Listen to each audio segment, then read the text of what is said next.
ஏங்க நம்மளே கஷ்டத்துல தானே இருக்கோம். இப்போ என்ன அதுக்கு? இல்ல உங்க அண்ணன் நல்லா வசதியா தானே இருக்காங்க. உங்க அம்மாவை கொஞ்ச நாள் கூட்டி போய் பாத்துக்கலாம்ல. அம்மா, பெத்த அம்மாவை பார்த்துக்கிறதுக்கு காசு பணம் முக்கியம் இல்லைம்மா. பார்த்துக்கணும்னு மனசு இருந்தால் போதும். எனக்கு அந்த மனசு இருக்கு. அவங்களுக்கு கஞ்சி ஊற்றுனா கூட சாப்பிடுவாங்கம்மா. சாரிங்க, சரி சாப்பிட வரீங்களா? என்னம்மா செஞ்சுருக்க? சாதமும் சொரக்காய் சாம்பார் தான் செஞ்சிருக்கேன். சாம்பார்னாலே நிறைய பேருக்கு பிடிக்கும். அதுலயும் ஒரு வாட்டி இந்த சொரக்காய் வச்சு இந்த சாம்பார் செஞ்சு பாருங்க.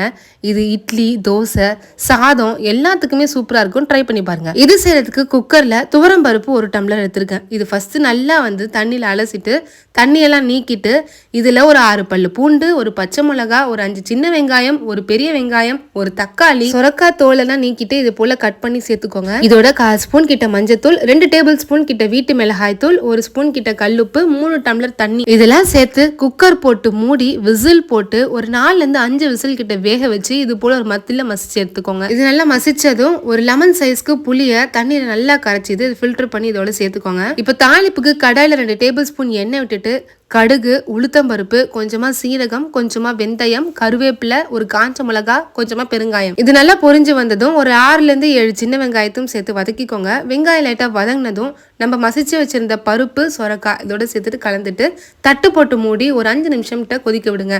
இது நல்லா கொதிச்சு வந்ததும் கடைசியில கொத்தமல்லி, 1 ஸ்பூன் நெய் இதெல்லாம் சேர்த்து கலந்துட்டோம்னா சூப்பரான சொரக்காய் சாம்பார் ரெடி. இந்த சொரக்காய் சாம்பார் எல்லாத்துக்குமே ரொம்பவே சூட்டபிளா இருக்கும். நீங்களும் ட்ரை பண்ணி பார்த்துட்டு எப்படின்னு சொல்லுங்க.